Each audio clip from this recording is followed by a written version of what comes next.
Hello, everybody. I'm Brian Levine. Welcome to the Gould Standard, a regular arts magazine brought to you by the Glenn Gould Foundation.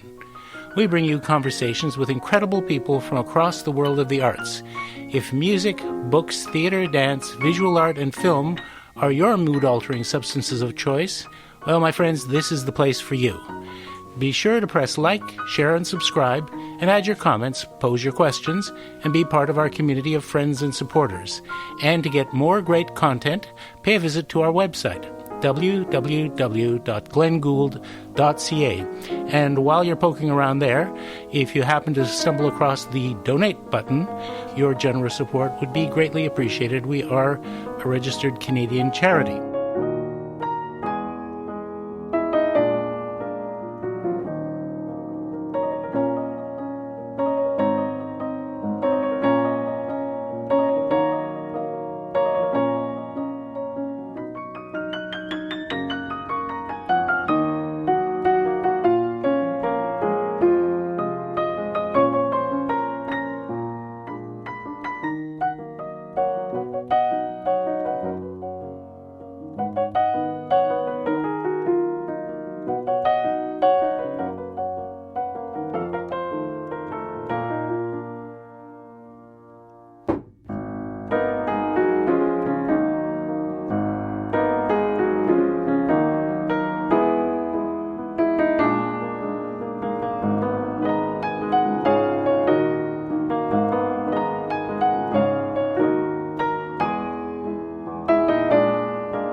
Now, I've been looking forward to speaking with today's guest, the inimitable Chili Gonzales. Chili Gonzales is a musical chameleon in the best sense of the word. His work as a solo artist and in the worlds of electronica, as an MC, rap, pop, and in collaboration with Feist, Peaches, Jarvis, Drake, and Daft Punk, and his compositions in his own distinctive pop-infused classical style, make him a hard guy to pin down or classify. But I think that we'll find that that's just the way he wants it. Along the way, he has hosted a series of short programs on German TV explaining the inner structure of pop hits, co-starred in an independent feature film, played the longest solo piano concert in recorded history, and created his own revolutionary music academy, the Gonzervatory. And if that weren't enough, he's now the author of a new book on defying the concept of guilty musical pleasures by unabashedly professing his love for the Irish singer Enya. What peaks could be left for him to scale? A Christmas album, perhaps? Well, for those of us at the Glenn Gould Foundation, we're thrilled and honored because Gonzo has been very kind to us. In 2016, he played a private benefit concert for us with the Montreal singer Alejandra Ribera, and most recently he took part in the jury for the Glenn Gould Prize just 3 weeks ago. One thing's for sure, Chili is very serious about his art without taking himself too seriously. In performance, he can be very, very funny. He's a contrarian, yet at the same time deeply respectful of his musical roots. He has tremendous technique as a composer, but he never allows artifice to overshadow authenticity. In brief, he's one of the truly original musical voices of today, and we couldn't be happier to have him. Welcome, Gonzo. Thanks for having me. Nice to see you, Brian. Great to see you, too. I'm going to start a little differently than I usually do, but it's on the subject of style and temporality. So I'm going to actually read a quote by Glenn Gould and ask you to give your thoughts on it. He's talking about his favorite composer, Richard Strauss, and he says, "The great thing about the music of Richard Strauss is that it presents and substantiates an argument which transcends all the dogmatisms of art, all questions of style and taste and idiom, all the frivolous and effete preoccupations of the chronologist. It presents to us the example of the man who makes richer his own time by not being of it. who speaks for all generations by being of none. It is the ultimate argument for individuality, an argument that a musician can make his own synthesis of time without being confined by the conformities that time imposes. So that's a bit of a mouthful, but what do you think about that? Yeah, that resonates a lot with me. I've always advised young musicians to be less aware of what other musicians are doing. The more you watch what your competition, your peers, whatever word you choose to use to describe that sort of musical scene that you are a part of, or that you are even just maybe physically part of because you live in a certain city, the more you will not be able to listen to yourself. It just creates a distraction. It creates a kind of replacement of action with reaction. And I feel that about political events. I feel that about any kind of hive mind, no matter how well-intentioned it is, will inevitably corrupt the process of listening to yourself. I believe it's all in there already from a pre-conscious time. I essentially think, and I talk about this in my book quite a bit, but I hope I'm also an example of it, that my obsessions were there from before I knew what taste was. And everything that I encounter since that time of consciousness, let's call it, pre-teen or adolescence, where taste becomes a matter of self-definition, it's already corrupted. It doesn't mean it's wrong or bad, but it goes less deep. What truly is deep is inside of us already. So my goal as a creative person is to shut out all outside influence and dig deeper into myself. Throw that fishing rod into myself as close as possible to the bottom of that giant milky void that is my unknowable, unconscious personality, and get surprised by what comes up. As my friend Jarvis says, and I quote this in the book, the artist learns about him or herself by making things. That first moment that you have a creative spark, it should either shock or impress or provoke, or it should do something to you that you didn't expect. Once it's there, once that creature that you've hooked onto your fishing rod has been spat out and is flailing right there in front of you, it's, breathing its last breaths, you can say, okay, what do we have here? And then a whole other process starts, one that is much more intellectual, one that is corrupted only in the best sense of the word. You start to think, without compromising the purity of what I've just come out with, how can I now finish it? How can I now get it to a place where it's ready to meet the world? And there you have to think about the outside world. You have to think about your audience, I believe. Maybe other artists, you can think about them too, but I think that's probably, in my case, something I'd rather keep to the side. And I try to think about my audience and imagine how they would then encounter this piece. So it's always a twofold process, and the deeper unconscious part of the process has to come first, followed by the brain.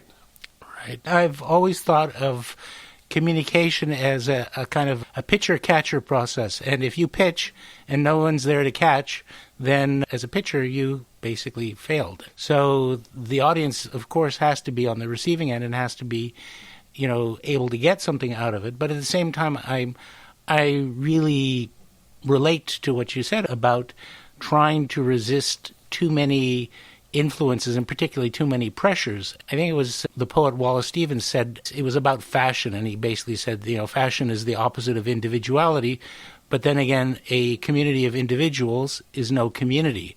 But by the same token, being too closely aligned with your community can compromise your individuality. Well, conformity only exists if you're aware of what other people are conforming to. It should essentially be a non-issue.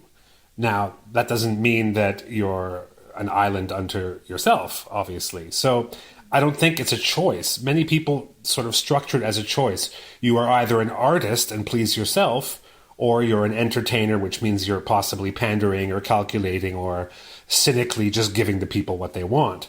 I'm more of that kind of tech entrepreneur's mindset. Give the people something they don't know they want yet. And the way you do that is by following something that's deep within you. So it's a matter of when you are in which mode. I believe I'm an artist when I'm alone, but I'm an entertainer when I'm in front of people, or even thinking about those other people. And there's a time to be an artist. There's a time to be an entertainer. There's a time to be respectful of the musicians and other artists that came before you. We stand on their shoulders, obviously. But there's also a time to embrace a more punk rock attitude and say none of that matters. It's all about the now. I think it's about knowing which moment to be respectful, which moment to be disrespectful, which moment to be a self-pleasing artist, and which moment to be a maker of community. And that makes a lot of sense. It's really having the versatility to recognize and move between the different modes, and also to balance them against each other. Yes, I suppose balance is, again, sort of a thing that it should never really be 50-50. It's more just be 100% in the mode that you're supposed to be in. I kind of consume music that way as well, I realized. When I had to think about taste as I was writing the book about Enya, I realized that I don't have a favorite album. I have a favorite album for going for a walk. I have a favorite album to take a bath to. I have a favorite album to put on when I'm entertaining a lady friend. I have a favorite album I put on when I'm sad and depressed because the lady friend left my house earlier than I hoped she would. Each situation leads to the next, and then there's the perfect music that you need for that. And so I'm always looking at it as being functional. And I love my music to be functional. And, there is a trend now, and it is happening mostly on places like Spotify. It's the dreaded peaceful piano playlist, the PPP, which used to mean pianissimo, but now just means background music for studying and things like this. And while I respect that music should be useful and functional, I think the best music, like the best artists, can have a multi-mode purpose, which means my music should be interesting enough that the person who decides to play my sheet music can channel my musicality. That's probably the deepest relationship someone can have to my music, is to read it off the page and play it. Or next best thing is probably close headphone listen, all the way to hipster dinner party background music. Those are all equally interesting to me, but I would be sad if my music didn't work on one of those levels. So peaceful piano playlist music, I don't judge it. I don't knock the hustle of the people who are on there. And occasionally my music does slide into a peaceful piano playlist once in a while. But I would be sad if that was the only place it could live. So again, my music tastes in listening and my music taste in what I create have to be imaginable as existing in different modes. Your thesis is really about the kind of peer pressure that people are subjected to about their taste in music. And what about that do you see as potentially a problem, and the solutions that you explore in the book? Well, I speak from experience, having gone through so many false versions of myself. I was a pretty insecure kid, a pretty insecure adolescent, despite being, talented at music and being really encouraged by my teachers to explore that talent. There were very few of those teachers who were able to sort of slap me in the face and say, hey, you have to figure out who you really are musically. Otherwise, none of this technique and wonderful, voracious musical appetite will be worth anything. It took me a long time to be able to own, or as the French say, assume, what my true taste was. And I'm talking again about a pre-conscious taste, a time before you realize what liking something is. It's a very visceral it's goosebumps or not when you're a child, actually.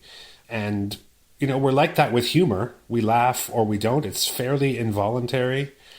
To a certain extent, dancing is like that. Music either makes you move or it doesn't. It's hard to fake wanting to dance.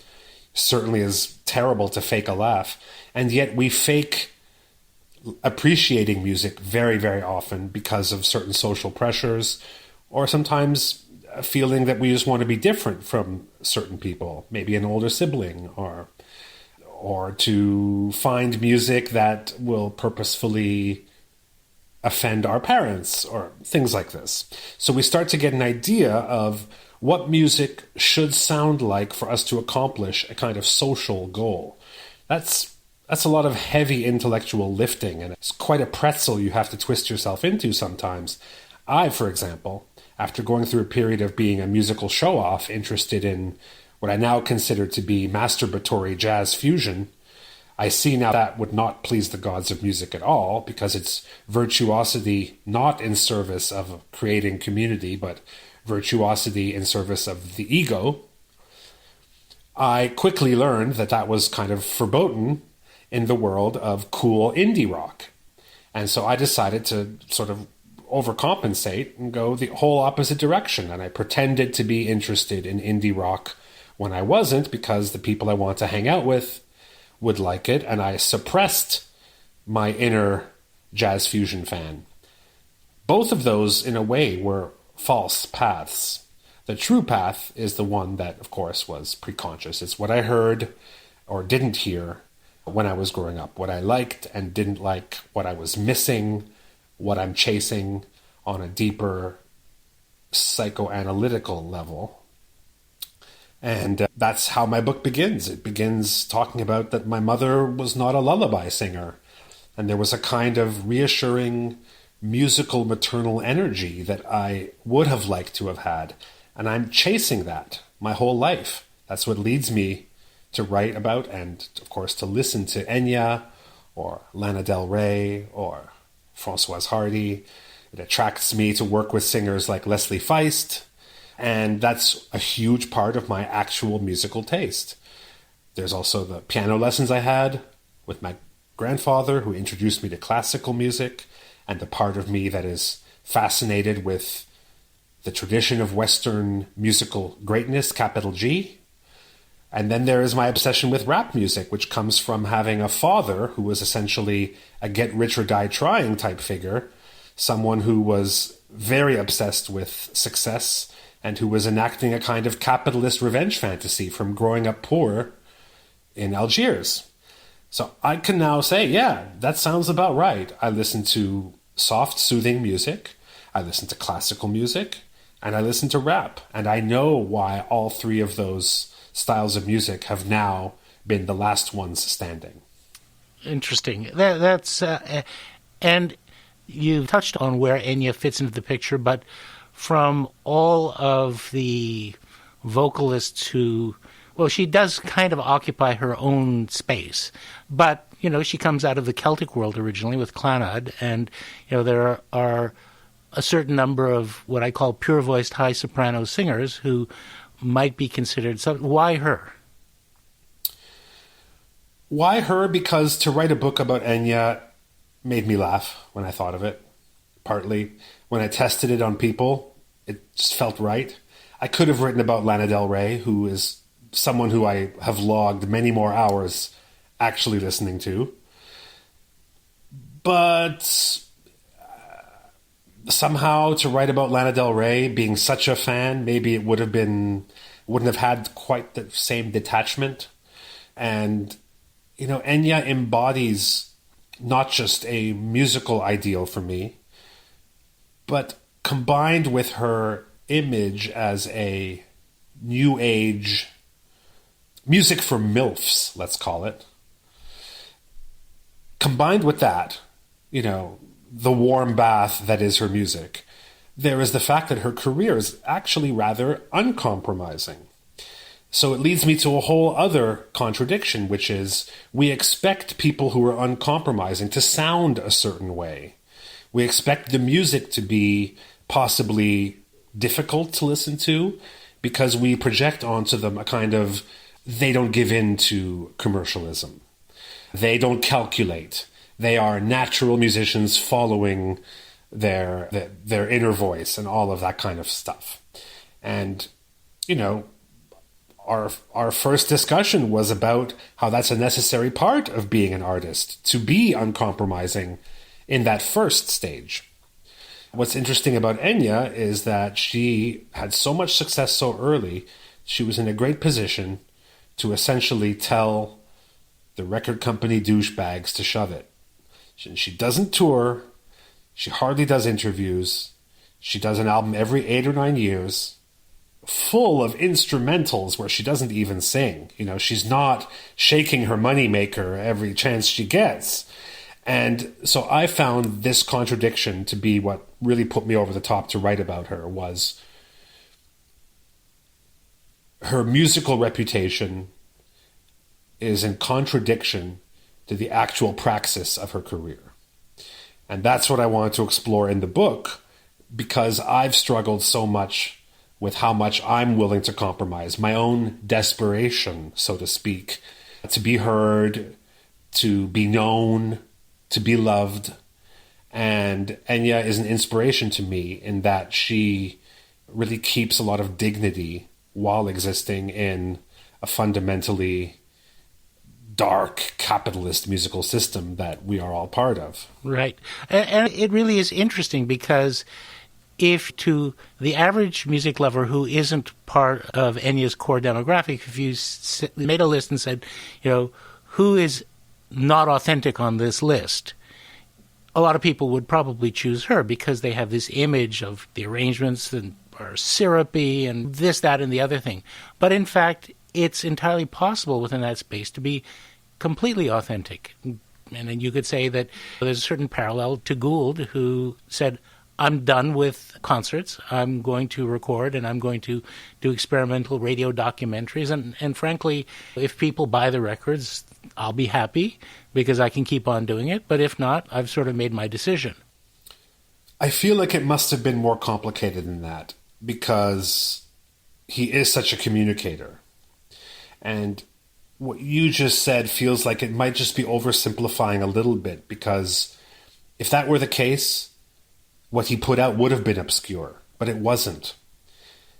Even when he was playing what for its time was highly unpopular or unplayed music, whether it was bringing Schoenberg to a much wider audience, or of course single-handedly, you know, recording Bach for the piano and making that happen. So I think he still had his eye on the audience, just not the concert audience. Right. You're absolutely right about that. I mean, he made that decision obviously facing a lot of pressure from a lot of well-meaning people and from some commercially motivated people, but he authentically believed that the results that were essential to him to be satisfied in his music making were better served through technology than standing on a stage. And that just was 100% true. I think there was a mixture that he also,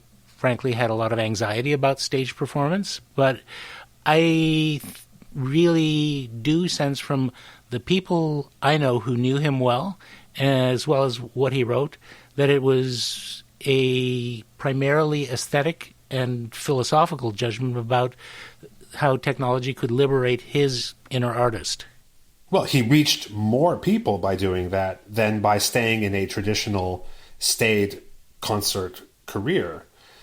I mean, it makes me think of the moment I released my first solo piano album in 2004. Up till then, I'd released 4 or 5 albums of pure electro underground, either rap or pop music, and I had record company people telling me that my first breakthrough big hit was one album away, and I was close.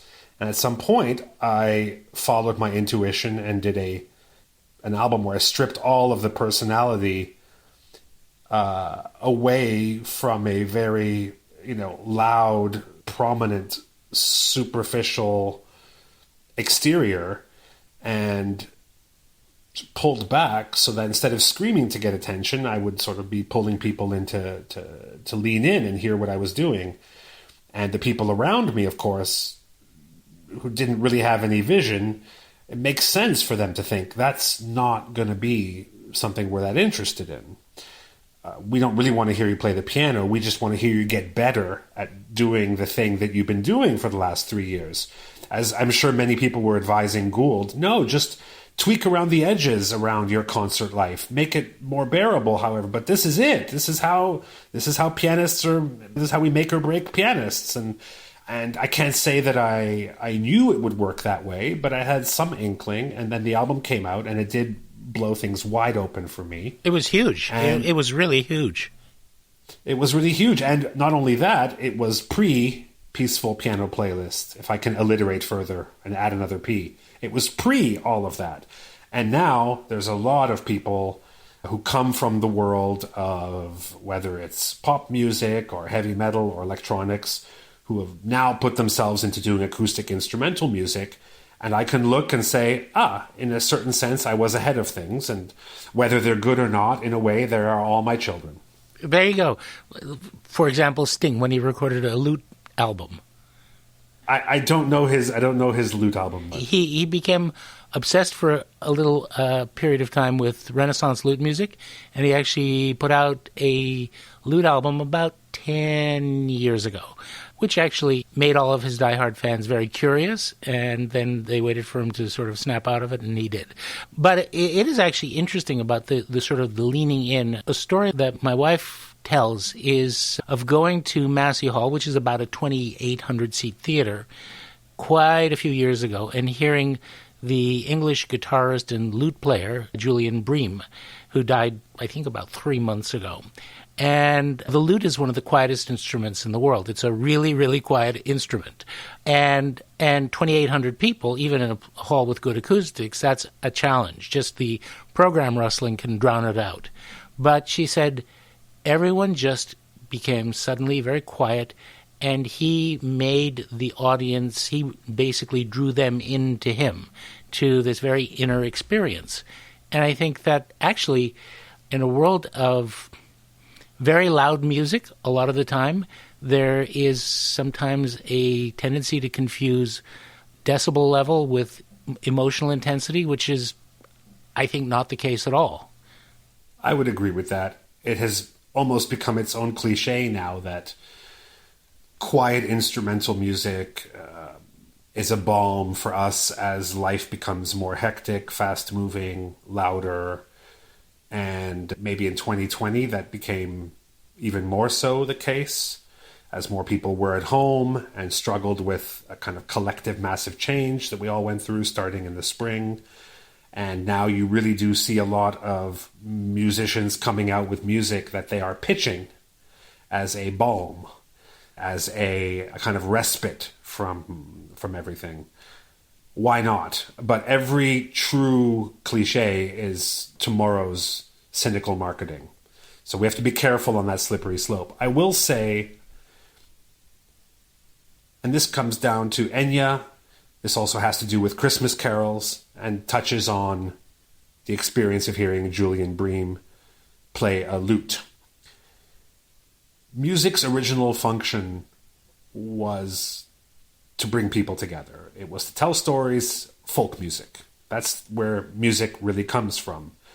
Everything to do with the composer being present, to paraphrase Marina Abramovich, is relatively recent. Even up to and including Beethoven, we're not quite in the age of the cult of personality of the artist. That begins, let's say, in Western music with Paganini and Liszt and a lot of social movements happening in the 19th century that made that all possible. But the craftsmanship of being a musician and the social function. Folk songs don't tend to have the word I in them. Christmas carols don't have the word I in them. And guess what? Enya's music doesn't have the word I in it. Sail away, sail away, sail away. It's not me that's sailing away. It's not Enya that's sailing away. It's all of us. And I have become fascinated with this music where the ego of the composer is absent. I'm also truly obsessed with a series of recordings, you'll probably know what I'm talking about, of Thomas de Hartmann, who transcribed music by his guru, a fellow named Gurdjieff from Azerbaijan, who played a bunch of folk and sacred melodies on his harmonium. Thomas de Hartmann was a trained European disillusioned concert pianist who fell into the orbit of this guru, transcribed these pieces for piano, played them. Keith Jarrett has recorded the entirety of them as well, I believe. What I love about these pieces is that the first 8 bars, you could be in the opening salvo of a second movement of Schubert. But the moment where Schubert's personality / ego would slowly start to develop the material and point itself out, hey everybody, look over here, I'm Schubert. That just doesn't happen in the music of de Hartmann, Gurdjieff. And it doesn't happen in folk music. Folk music has to be not that surprising in that it has to be accessible for us all to sing. As I was analyzing these Christmas carols while playing them, trying to say, what is it about these pieces that links them? And I realized there just aren't the same kinds of flourishes in those pieces that you would expect when a person is trying to express their inner reality. And of course, it's too late for me to become a folk musician. I am a creature of ego-driven music, whether I like it or not. All I can do is try to balance it, temper it, see if I can contrast that side of music making with something that would be much more in line with what the gods of music truly intended, which is to bring us all together.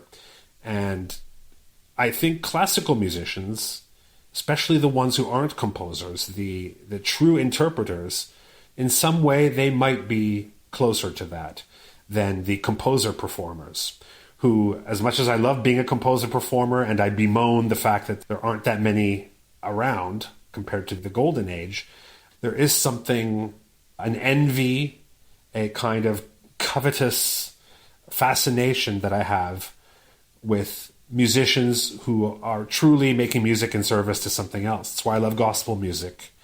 It's why I, in a way, also appreciate what DJs do, even though I will point out that they're not truly musicians. But by selecting music, they are doing what the gods of music intended, which is creating community through music.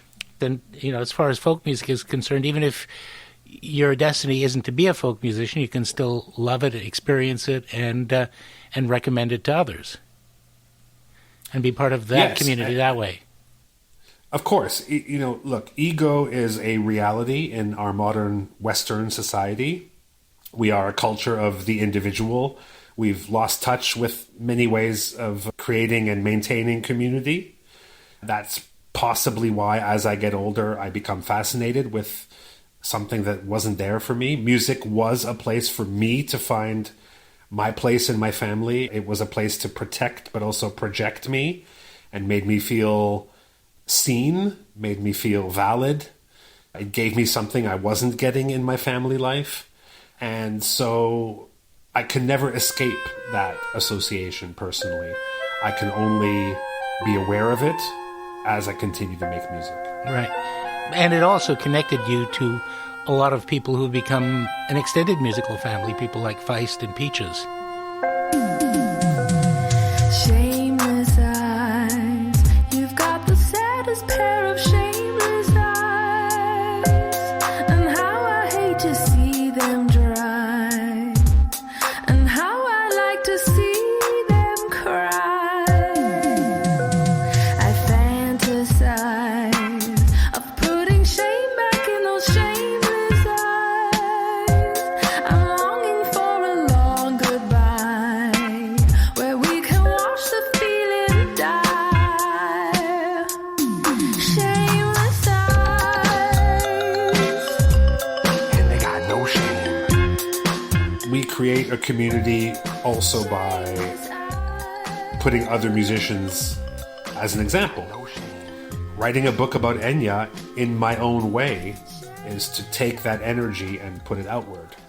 Creating the Conservatory, in which I invite young musicians to share some of these insights and to see if I can actually design a very concrete set of exercises for them to experience what would normally just be homilies or cliches that they would hear, but to actually create an experience for them where they understand why failure is a good teacher, where they understand that to trust their instincts will actually have a better result. They hear that all the time, but how can they actually experience it for themselves? So I kind of went through I went down so many wrong paths as a musician because my ego was in the driver's seat for so long.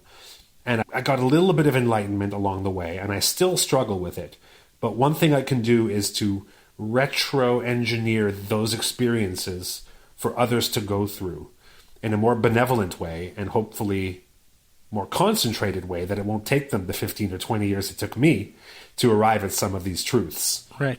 And frankly, you know, if you have gone a certain distance down a particular path, it takes a certain amount of courage to say, I don't want to throw away all the time, the energy, the composition that I've invested, and just say that was a mistake. It's kind of like if you've ever watched The Big Bang Theory, when Sheldon Cooper finally comes to the conclusion that string theory isn't real. It's not easy to let go of that investment, but obviously you've been able to do that. Yes, and I have this lyric in one of my oldest rap songs, a song called Salieri Serenade, in which I talk about that some part of us is always wanting to fit in, follow the rules like Salieri, but we all yearn, of course, to be able to break the rules, and be ourselves with impunity like Mozart. There's no dispute. I'm going to persecute all musical prostitutes. I know a ton of them. Plus, I used to be one of them. So now I make fun of them. That's great, because while you're giving a lot of validation to people's perfect right to love the music they love, even if it's what their peer group says they shouldn't, you also are allowing people the freedom to say, I don't like something that people say I should. Whatever is trendy, or if there's a particular artist who everyone regards as a genius. I've got a few of them, and believe me, the scorn and derision, and it might be, I'm not going to mention who they are because they might be absolute favorites of yours, but nevertheless... Well, why not? Why should I be offended? You can even say Chili Gonzales, and I'll let you have it. Actually, not. I'll mention one, and I'm not afraid of your scorn and derision. It's all those people out there.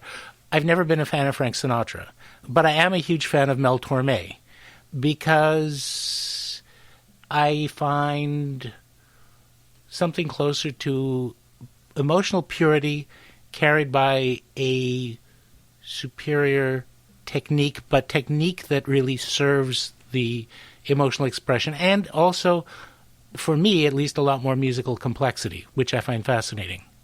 He apparently was also incredibly well endowed. I didn't know that. So I bet Torme has a bigger larynx than Frank Sinatra, is what I'm trying to say. I wouldn't be the least bit surprised. Also progression. I mean, he went from singing Hooray for Hollywood and really simple stuff, and really flowered as a very, very complex and nuanced and multi-layered jazz musician, and a real jazz musician who could stand beside anyone from Ella Fitzgerald on to Sarah Vaughan. But the power of saying that you reject the groupthink that Sinatra is an untouchable icon, I find to be much more interesting as a way of creating energy in your own taste. So we sort of shy away from the idea of saying we don't like something. We think that it's bad to be hateful. We think that it's impolite to impugn someone else's opinion. So, of course, in polite society, you might want to just say when the conversation comes up, you wouldn't really mention you don't like Sinatra. You would just maybe orient and say, well, Mel Torme is kind of my guy. Yeah, exactly. Right? And that's what you might do in polite society. I would prefer a society where you could, without offending anyone, just be able to say Sinatra's overrated. We used to have a joke with a really good friend of mine. So, if you ever meet Quincy Jones, just go up to him and tell him he's overrated. Because no one's ever done it. Just because he's never heard it. And probably he should hear it at least once in his life, you know? And I once did meet Quincy Jones after he watched me from behind me without me being aware. At Montreux, he was eating a sandwich side stage while listening to me. And I had to meet him, and I thought, am I going to do it? Am I going to do it? And of course I couldn't do it. I don't believe it. But plus there is something to that. You don't want to hurt people, and it might hurt him. I doubt it. He's doing okay. Well, he's doing okay, but, you know, I don't know about him particularly. As he said, Gonzo, I'm 83 years old and I got 22 girlfriends. I mean, he's doing okay. But there's power in rejecting something.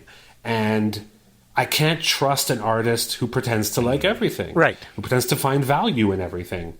And every artistic choice can be read as a choice for something or against something. For example, Enya not having drums in her music, to me, is a very, very strong choice. It leads to her music being very energetic by other means.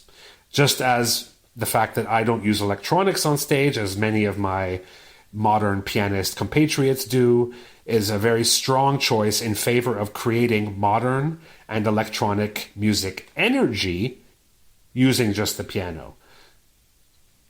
Okay, well, so we're free to dislike whatever we like. I made a little list, and I thought I'd run through it with you. And if you want a thumbs up or thumbs down, things that some people might find absolutely intolerable. And I just want to see if I get surprised and find that you find any of them tolerable. So here goes. Steel pan. You know, like Caribbean steel drums. Well, with may I object to this exercise? Okay. And the reason is this kind of goes against what I'm trying to get people to. Sometimes people ask me to recommend music, and I almost feel like would you recommend Bananas to someone? You know, would you say, "Oh, you should really try Bananas" if you don't know them?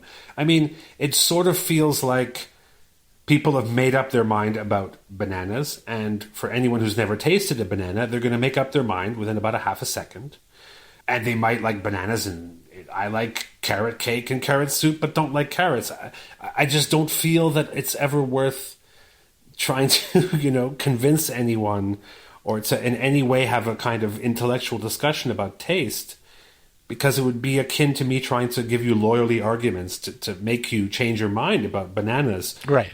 So steel drums, I don't really have an opinion on them. I'm sure they exist on some pieces I like. I don't think there's any instrument I would write off just like that. I think it's a little bit easier when it comes to certain artists, because artists embody a whole world. An instrument is only as good as or bad as who's playing it. So I have to object to instruments being on this list personally. I know there are people who have those preconceptions. I mentioned in the book someone who can't stand to listen to the modern jazz quartet because vibraphone equals cruise ship jazz for them. Interesting. And I not one of those people. There is not a single instrument that just by its very nature offends me.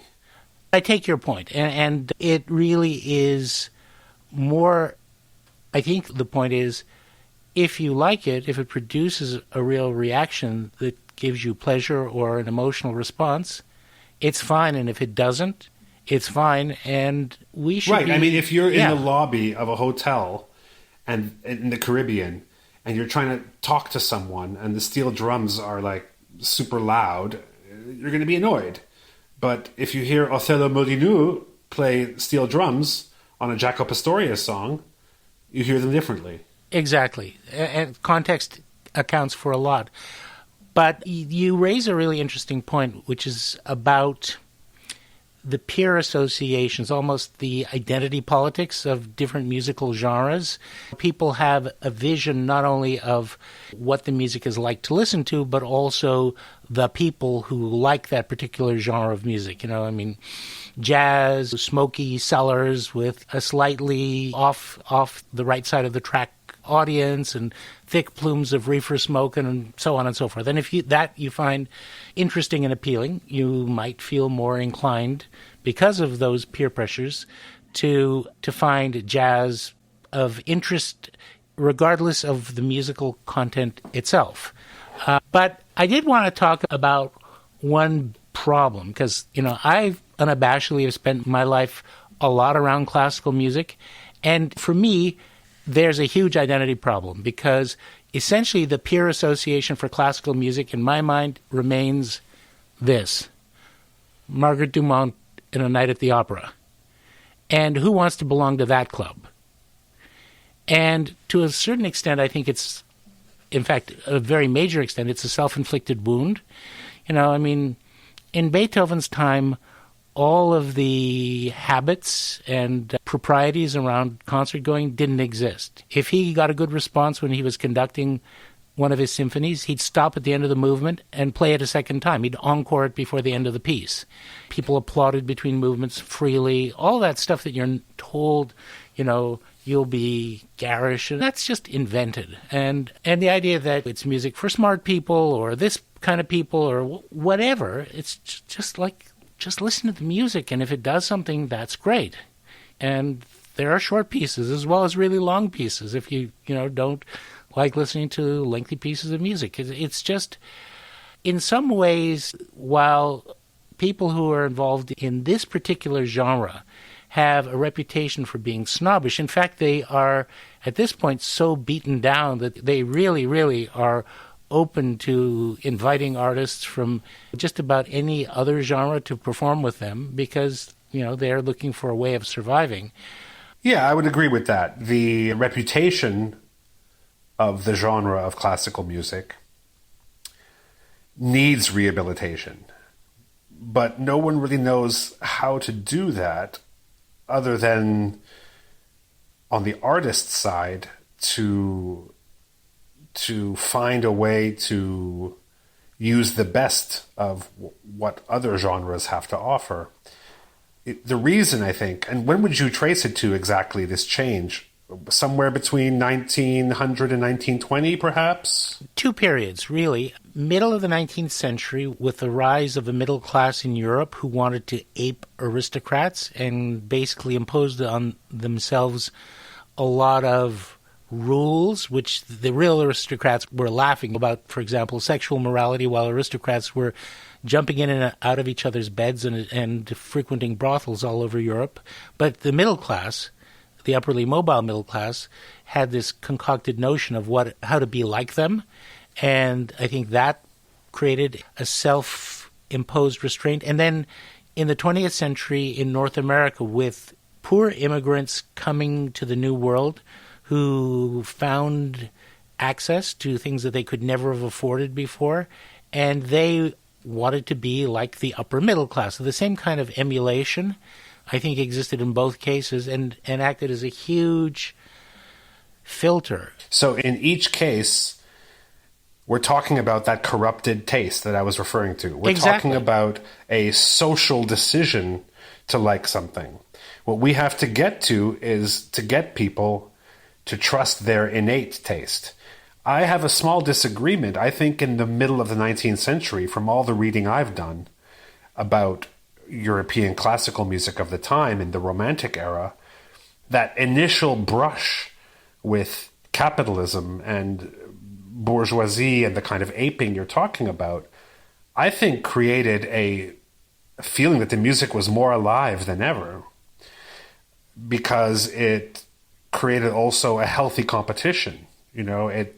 It was the beginning stages of an encounter with capitalism. We all know that the further the encounter goes with capitalism, the worse it gets. But the first brush with capitalism, I think, had a really positive effect. I think the idea of Franz Liszt finally saying, hey, wait a second, I can be alone on stage for 2 whole hours, what no one thought was possible before, and I get all the money, and women are, taking a cigar butt off the ground and making a necklace out of it. Even Wagner, who I have a lot of problems with, but in his own way, he was someone who was pushed to outdo all the other composers. Yes. And had very strong opinions about what art should be. And part of that was a healthy competition that arose from that sort of emerging market. What I'm trying to say is that when you focus the audience on feeling close to the artist, when your priority is their pleasure, I think mostly good things happen. And so I look at that second period you're talking about, I look at it a little bit like, what happened to the composers who still want to give pleasure when giving pleasure became unfashionable somewhere around World War I? I'm no expert, but I know it was sometime around there. And we then turned into a kind of, there was a schism, and the academic world of music found pleasure to be unfashionable. And all of those pleasure-giving musicians became fascinated by jazz, by Hollywood, by recordings, by Tin Pan Alley. And you get Kurt Weill, and you get later Bernard Herrmann, you get Korngold, you get Prokofiev, I think, who was very audience conscious as well. Those are my favorite composers of that time because they never lost touch with the fact that they want to please their audience's ears as the main directive. And any composer who decided that was unfashionable led us to the point you're talking about today. I agree with that. And the other thing about composers in the 19th century is that a lot of them were very closely associated with political radicalism, which made them very popular in that sense. For example, I know you're not a huge opera fan, but Verdi was as popular as any pop composer today in Italy in his period. And part of it was he was seen as an activist for Italian independence.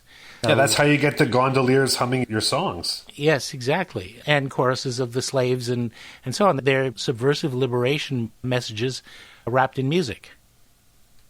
So yeah, and there's a great book. I read a lot about Wagner, and the reason I have Wagner hanging over me is my father is a gigantic Wagnerite. There's a great book called Verdi/Wagner, or Wagner/Verdi, can't remember. And it's interesting, the common points, the kind of radicalism, but at the same time, you see a real difference in especially how they finished their careers. I guess we're in the same situation today, as you say. There's music for Donald Trump fans, and there's music for Bernie Sanders fans.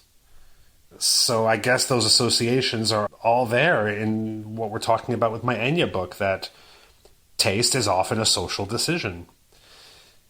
And who does YMCA belong to now? When you see Trump doing his weird double jerk-off dance, you think, wow, this has come a long way from perhaps what YMCA was originally intended to express, which was something subversive and celebrating a culture that hadn't been in the mainstream, specifically gay village New York culture. Right. And then you see it appropriated by a right-wing politician dancing to it, and you wonder... Do you think Trump was outing himself? I think he wants the word young man to be repeated as he dances. Yeah. I think that's as simple as you're that. Probably right. You're probably right. You say the word young man and you look virile and active and energetic. That's probably the right message for what he was trying to convey. But what I mean is that social meaning of the music can change if someone is able to weaponize it. So who knows what Verdi might be used for. Look at what Hitler did to Wagner's music. Yeah, exactly. Wagner was anti-Semitic, but Nazis didn't exist yet when Wagner was alive. So it's fair. He was a political radical on the side of democracy. So, he might have been on board on the anti-Semitism, not on the authoritarianism. There you go. So what I mean is it's possible that Hitler what I'm trying to say is that Parsifal was the YMCA of the 19th century.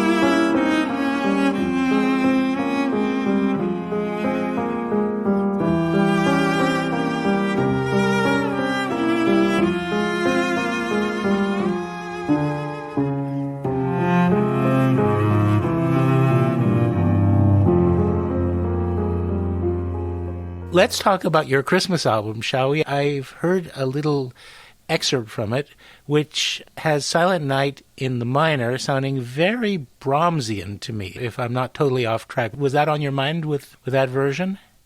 Yeah, I mean, I really love Brahms. I often am attracted to...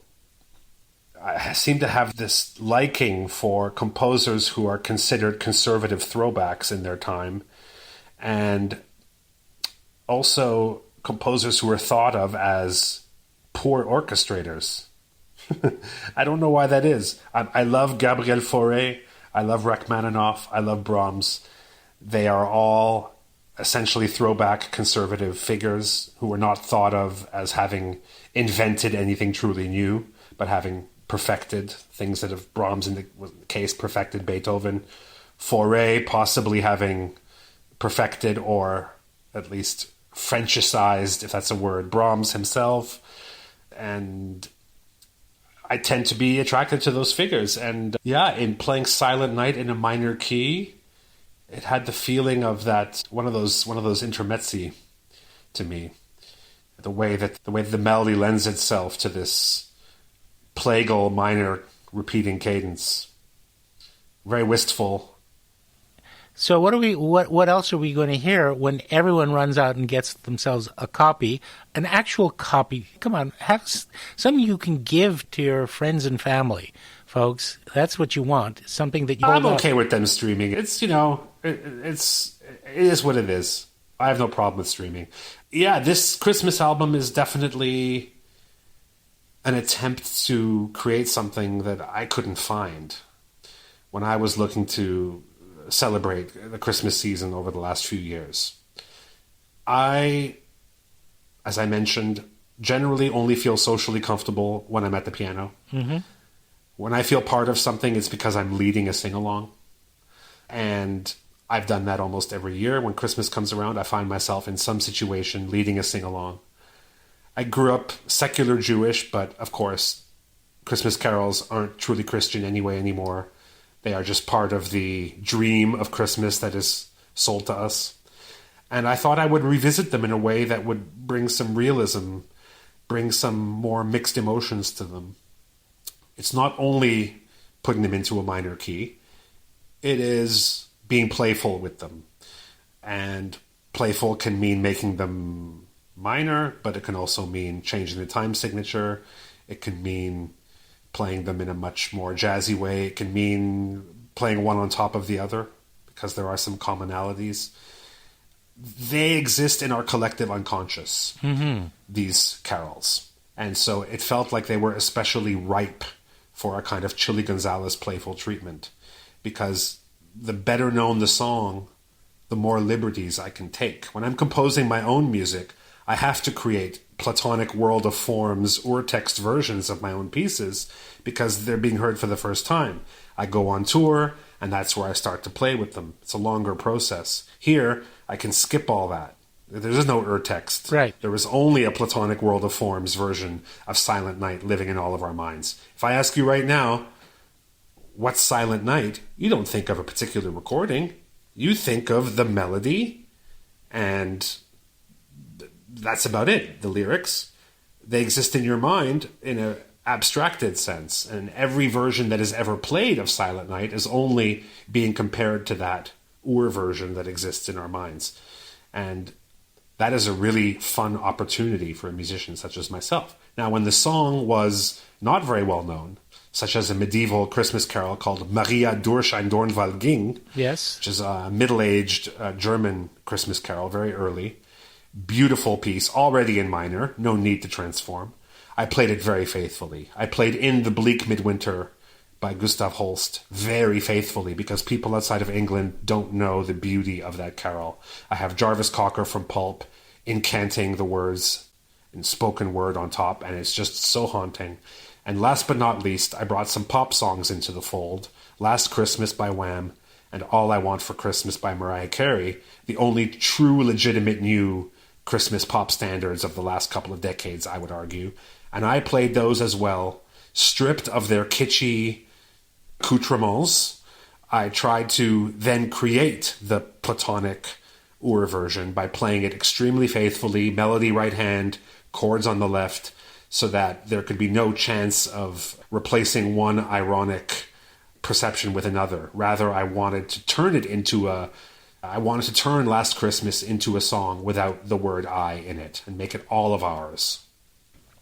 It sounds like, I don't like to use this word because it's a value judgment, but it sounds like a much more pure approach than about 99% of the crapload of Christmas records that seem to come out every single year, most of which don't exist for a purpose except to get sold. Yeah, it's high risk, high reward for someone like me to do a Christmas album. In one sense, it makes sense because I have the entertainer mindset, and only entertainers do Christmas albums. If you're an artist who takes oneself seriously, you won't do a Christmas album. But I'm not that either. What I will say is there is a dream sold to us at Christmas, that if we consume, if we spend money, we will be happy. We will find a connection with our family through essentially a capitalist approach to Christmas. It's a kind of mandated happy time. And we are told how to achieve that happiness. Now, some people buy it hook, line, and sinker. Many of my friends, they go the opposite direction. They resist. They couldn't believe I was doing a Christmas album. Why are you doing it? I hate Christmas music. I was told multiple times. Mm-hmm. When they've heard the album, they've said, finally, a Christmas album that I can appreciate. So I'm gambling on people having a listen in just a few bars, understanding there's an intimacy and a fragility, but also a playfulness that they will immediately recognize as something from my music. Right. It sounds like a Chili Gonzales album. But you happen to have Jarvis Cocker there. You also happen to have Feist, who we wrote the one album's original song together, a song called Bannister Bow, very much in a Bing Crosby jazz standard Christmas tradition. And I really hope I can soundtrack this Christmas in a different way. I did the album in 2019, not knowing what kind of Christmas is coming around the corner in 2020, but perhaps my intuition and timing might just be right. I'm a lucky son of a bitch, and it could be that I got lucky again in deciding to do this mixed emotions Christmas album. The other part about Christmas is for a large part of the population that literally never willingly listens to music before, let's say, the rock and roll era. It's probably their only encounter with pre-capitalist music, and perhaps their disenchantment with certain aspects of today may find some solace in that evocation of a different past world. That's right. So if the carols have been co-opted in being screamed at us by the Michael Bublés of the world, which is that sort of more cynical, oh, here we go with another cash-in Christmas album. Not to knock Michael Bublé in particular, but you get my drift. And he doesn't scream. He croons. Okay. Maybe not the right example. Who should I have used? Who can I use?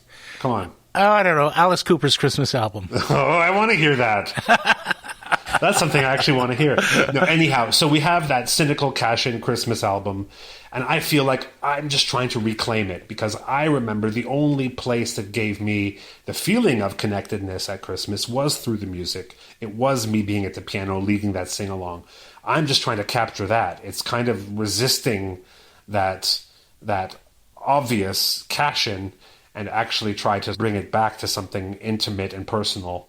And that maybe will give people a window into, oh, right, yes, these songs actually existed before all of that. Before they were co-opted, they were just folk music. They were songs without the word I, not only pre-capitalist, but even pre-artistic pretense.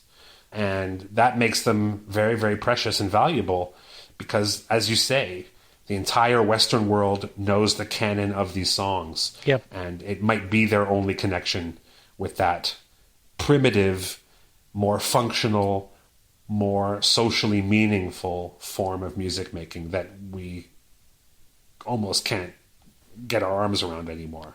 Yeah, I agree. And Silent Night is a perfect case in point of the story about the church whose organ broke down on Christmas Eve, and the composer was the cantor, and he had this tune, and he got a friend who could play a guitar, and the original version was just a single voice and guitar.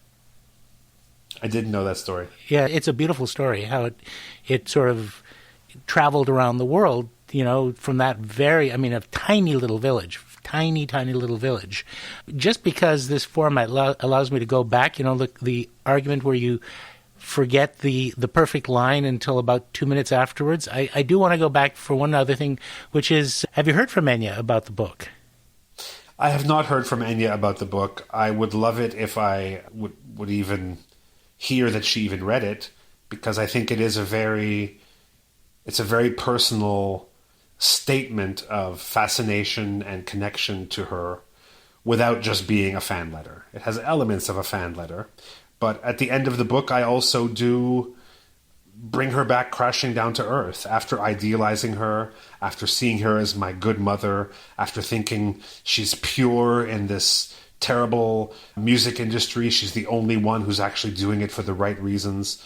And then I happen to see right near the end of the book, when I'm doing the end of my research, someone sends me this video of a Volvo commercial with Jean-Claude Van Damme doing the splits on the sides of two trucks that are slowly getting further and further apart, and her song Only Time, blaring in the commercial.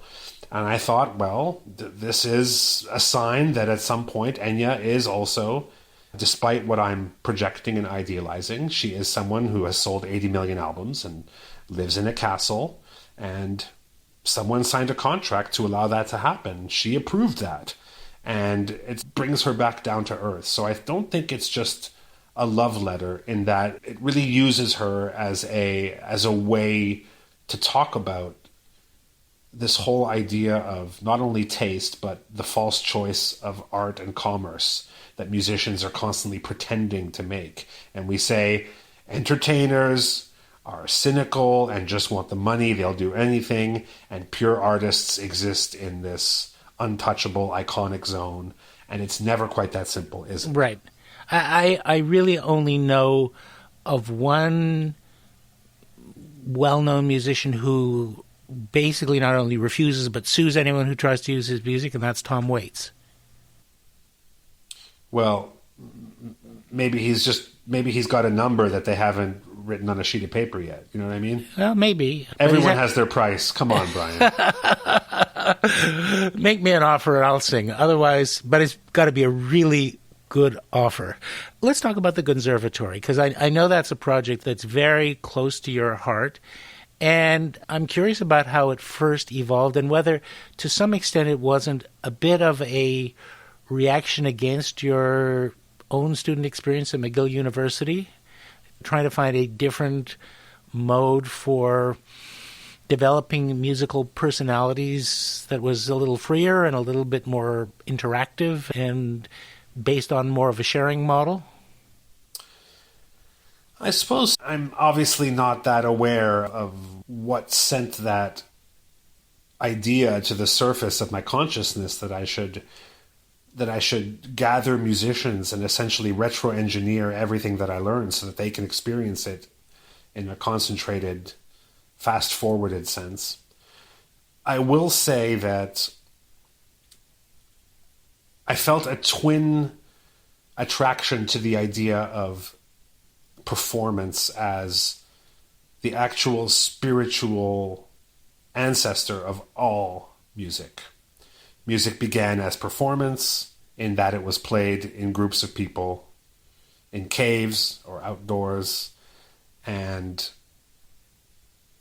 in this way that we've been talking about, this pre-artistic pretense world, this, a world with less self-awareness about what music could mean.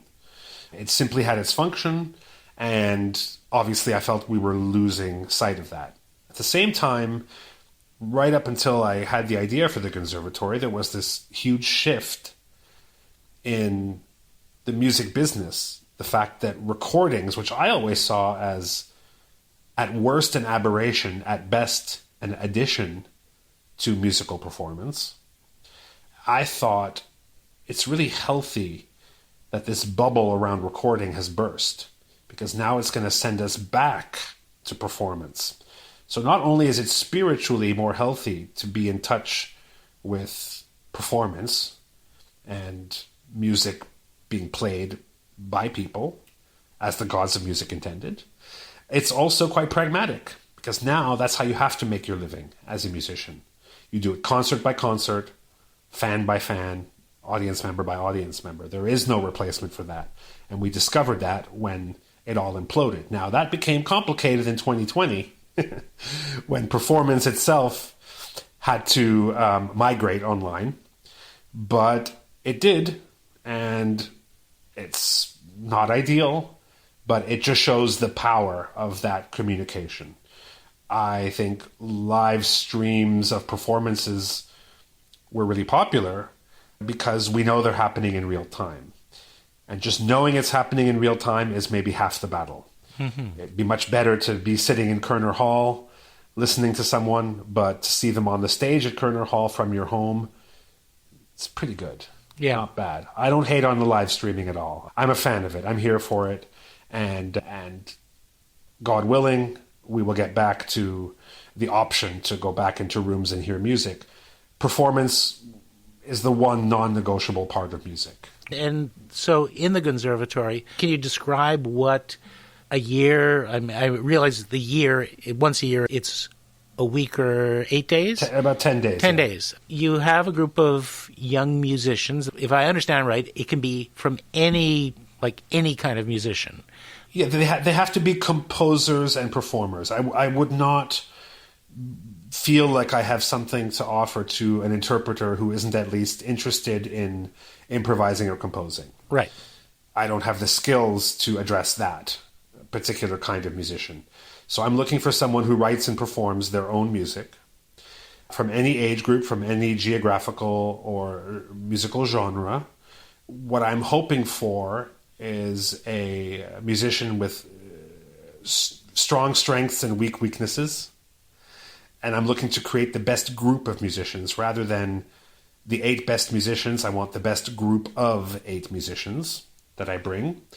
I bring them together. The first half of the 10 days is an increasingly brutal series of exercises meant to get them to compose quickly, without reflection, without self-judgment, without the comfort of judgment. Right.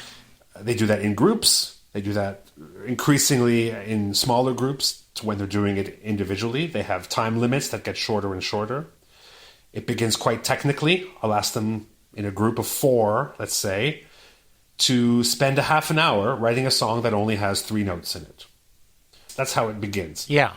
In the middle section of those first 5 days, I'm talking more maybe about concepts such as surprise and satisfaction, opposing emotional states. There's maybe 2 of them or 3 of them, and they have 15 minutes to write that. By the end of the 5 days, they've pulling song titles that they've all collectively thrown into a hat. They pull them out, and they have to improvise that song in real time. Oh, wow. So increasingly going from technical to more personal, because when you're reacting to a song title, of course, you are essentially finding your way to express that, whatever those few words mean.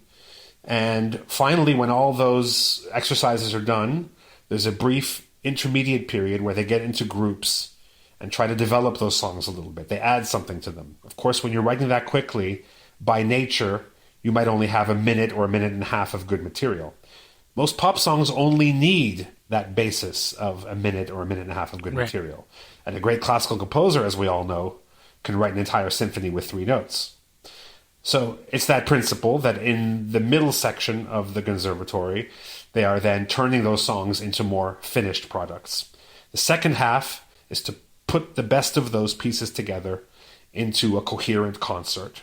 And we spend time talking about concert theory, audience psychology, how a story is told in a concert. And it finishes with them putting on a concert for 1,000 people. It's in different cities every time. The first pilot project was in Montreal, 2016. We did it in Paris and Cologne, and we're trying to organize it in an artist colony close to Düsseldorf, close to where I live in Cologne, possibly with only entrance from the EU, where we'll hire a laboratory to do strict coronavirus testing to be able to create a bubble and hopefully be able to pull off the conservatory in 2021. We had to, unfortunately, cancel our September 2020 London Conservatory. What a pity. Which is very sad, but I'm really hoping that we find a way to pull it off safely in 2021. Well, knock on synthetic wood. And I rather expect that there's going to be a lot of paying it forward by the young musicians who take part to their peers and their friends, and providing their opportunities to share the experience and mentor, which kind of... Well, strangely, one of my biggest inspirations for the conservatory was Pilates, the exercise cult. I don't know what you want to call it. The exercise... Movement. Okay. Because you move when you do it. Nice, Brian. Nice. Pilates began working with elite people, dancers and athletes. And he eventually scaled it so that now a diabetic fat man can get a benefit out of it. It's for everybody. And I believe I'm in that stage where I'm choosing my elites every year right now to see what exercises work. What eventually happened is that Pilates put it all into a book. And this book is now, there's no licensed Pilates teachers. You simply get the book, you become a convert, and you spread the word. And you are allowed to open up a Pilates studio. One day, I would hope that the conservatory exercises will be codified in a book in a certain order. Pilates exercises have a lot to do with what order they happen in. Mm-hmm. Same with conservatory exercises as I work on them. If I do this for another 5 to 10 years, I may have the material to have a series of exercises that will be virtually foolproof for any interested young musician, just as a form of self-development, whether or not they want to professionalize or not. That to discover themselves through creating music would be the eventual goal. There could eventually be conservatory studios that have nothing to do with me, where they don't need to apply for a license or get approved by me or my team, or after I'm gone, my estate. But it would simply be a kind of open source way of passing on a kind of approach to self-improvement through the idea of spontaneous musical composition and performance. Well, that's fantastic. But, man, Gonzo, you're never going to get rich doing that. I'm already rich. Okay, Come on, man. As Joe Biden would say. Good. I hear a sound. That's my actual bell now. We have a segment called Tell Me a Story. And I warned you that we're going to invite you to tell us a little story. It could be anything. I have a good one. All right, then. Please tell us the story. Okay, this story has to do with when I played the Glenn Gould Foundation benefit in 2016. So it was held at a really crazy house.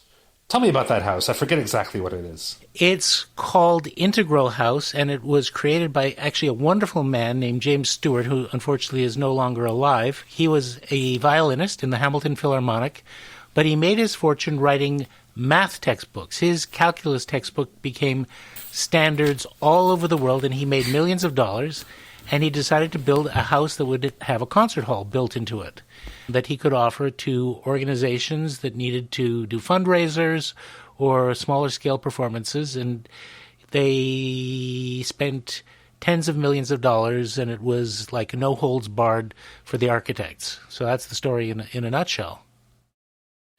Exactly. It's a crazy house, and it's set on an incline, if I remember correctly. Down the Rosedale Ravine. Go down from a driveway, and as you get further into the house, you realize that the lower floors are not under the ground, but still above ground. Because it's on an incline, they all lead to a kind of steep hill that is essentially the backyard of this really special house. Now, I was a bit ill when I arrived in Toronto. I was doing a tour where I had my Massey Hall gig a couple nights later, another tour in Quebec, and This was just one of those things where I thought, okay, I need to conserve every last ounce of energy I have. No time for messing around. Bim, bim, in and out. Let's get all of this done. So I showed up. I believe I forfeited my right to a sound check in the interest of also saving time. I arrived when the thing was in media res. I could already hear someone singing when I arrived. I did my part, gave it my all, had a great time. Former Premier David Peterson was in the audience. I thought it was hilarious. I played. I get back downstairs, and I'm like, okay, let's get the fuck out of here. I need to sleep pronto. There's like 8 more acts that are going to play at this benefit, right? But I need to get out. Wait a second. The only way out from where I am in this backstage is to go up the stairs and essentially materialize right at exactly stage left in front of the entire audience that would be watching. Walking out on a colleague with my crappy ski jacket when I've just been there in a beautiful silk bathrobe, an apparition. I love to just appear and disappear. I do not like people to see me before or after gigs. I don't go and sign autographs. I don't do anything. As far as they're concerned, I don't exist once I get off stage. So I have a real problem now. So I decide with my tour manager that we are going to take one of the back doors and we're going to somehow get out through the backyard. So we find somewhere, and it's kind of locked, and I'm fiddling with really strange modern locks. Finally, we get it unlocked. We get out there, me and my tour manager, with suit bags with the bathrobes that are kept in, and a lot of bags, and we look up and we realize we have to climb up basically a 70-degree hill in the middle of winter in Toronto. Oh, so God, it's yes. very slippery. It's that cold, dank, mossy kind of ground. And we just have to, what looks like a huge mountain is basically in front of us. So we're like, okay, let's do this. It takes us like a solid 15, 20 minutes just to make it up, maybe the 40, 50 meters that we have to make it. Constantly slipping, my mud on the knees of my show pants. I mean, it's just a total nightmare. We finally get to the top of that hill, just trying to escape. And we get up there and it's like, we finally made it. We escaped. We just basically look to our left and there's a giant bay window. And we see the whole audience and whoever that woman was singing Wagner at that moment. And we look and we just think, please nobody look now to their left because they're going to see us too. And we sort of tiptoe like we're in a Bugs Bunny cartoon, slowly tiptoeing. Where's my xylophone for the tiptoeing? We're literally like tiptoeing because we think somehow that's going to make us less visible, even though I think there was one of those like automatic alarm lights that came on us as well. It was really just like we were pulling off a heist, but the heist was just to get out of there. Oh my God. I feel so guilty now. I feel like I should send you a box of chocolates or maybe some fresh reefer or whatever. I mean, just something. But at least you didn't go tumbling down the Rosedale Valley ravine, because I could have seen the stories about the cranes pulling out the mangled body of Chili Gonzales, celebrated musical genius, the next morning frozen into a block of ice. So at least we didn't have that. Yeah, and, they would have come up with some snarky headline in The Sun, like, Gonzales falls down Levine's ravine.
harmony.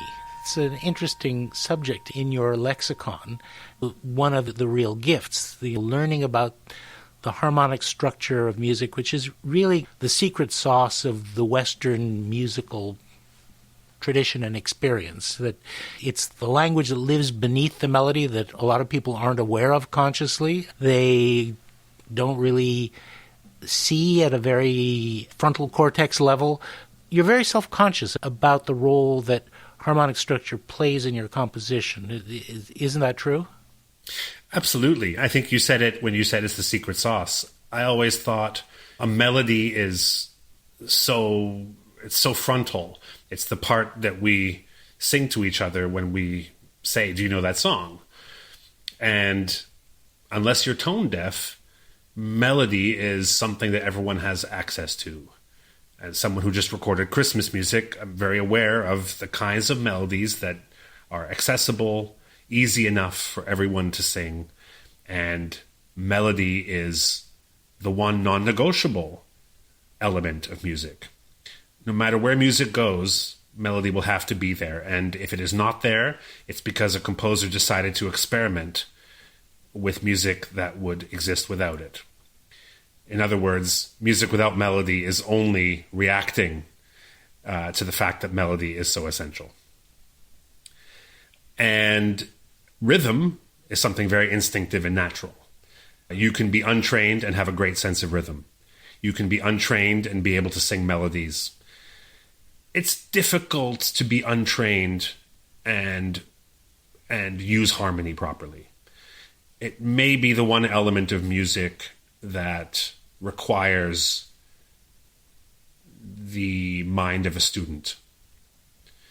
And it's, again, possible. I know some musicians who just, for sheer persistence and just time put in, will find a way to create a harmonic map of music while they play the guitar and accompany themselves as they play the piano. It's not impossible, but it would at least require being a self-taught student.